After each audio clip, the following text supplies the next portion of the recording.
காசியில கோயில் கொண்டிருக்கக்கூடியது எம்பெருமான் விஸ்வநாதர். அந்த விஸ்வநாத பெருமானுக்கு ஒரு நாள் ஒரு ஆசை வந்துதான். ஒரு பிச்சைக்காரனா காசி வீதியில போனா நம்ம எப்படி வரவேற்பார்கள்? அதனால அவர் பிஷாண்டி தானே, அவருக்கு ஒன்றும் புதுசு இல்லையே. அவர் ஒரு பிச்சைக்காரனாக வீதியில் வருகிறார். வந்து வீடு வீடாக கையேந்துகிறார். காலையிலிருந்து மாலை வரை காசிமா நகர் முழுக்க அலைந்த பிறகும் அன்னபூரணியினுடைய கணவனுக்கு ஒரு பிடி சோறு கொடுப்பதற்கு யாரும் தயாராக இல்லை. பசியால வாடிப்போன நிலையில் இருந்த எம்பெருமான் மாலை வேளையில் காசி நகரத்தினுடைய சாக்கடைகள் எல்லாம் சங்கமமாகின்ற பகுதி, அந்த பகுதியில போய் சேர்க்கிறார். அங்கே ஒரு ஏழை உட்கார்ந்திருக்கிறான். அவன் தொழுநோயாளி.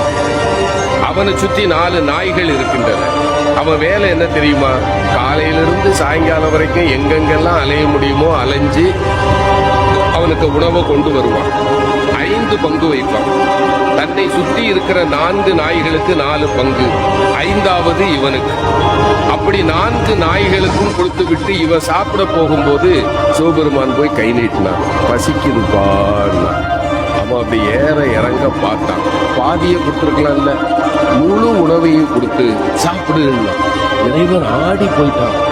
பெரிய பெரிய மாளிகையினுடைய வீடுகள்ல கூட எனக்கு ஒரு பிடி உணவு கிடைக்கல, இவன் மொத்த உணவே இவ்வளவுதான், இவங்கிட்ட நான் யாருன்னு சொல்லிடணும். அப்பா நான் யார் தெரியுமா? அந்த ஏழை சொன்னா, ரொம்ப தேவையா? பசிய பத்தியும் எனக்கு தையா தெரியும்.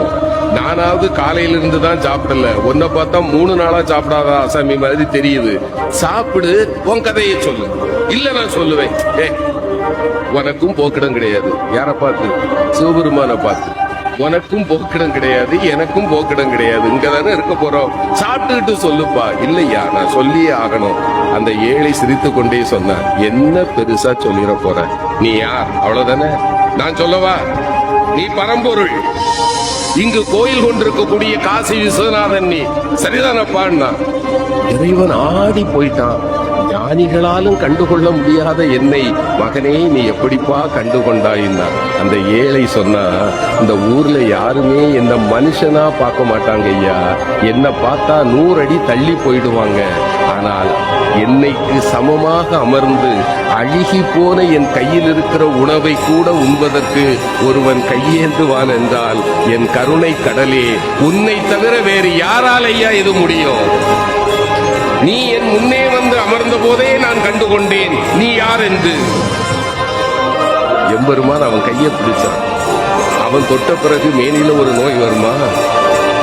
அவன் கையை பிடித்துக் கொண்டு சொன்னான், மகனே ஏன் நான் உன்னை தேடி காட்சி கொடுக்க வந்தேன் தெரியுமா? 4 உயிர்களுக்கு நீ உணவு தருகிறாய் பார்த்தாயா? நீ உண்பதற்கு முன்னால் 4 உயிர்களுக்கு நீ உணவு தருகிறாய் பார்த்தாயா? உன்னை விட மிகச்சிறந்த கொடையாளி வேறு யாரும் இல்லை. இந்த கருணைக்காகத்தான் நான் உன் முன்பு வந்தேன். அவ்வளவுதாங்க.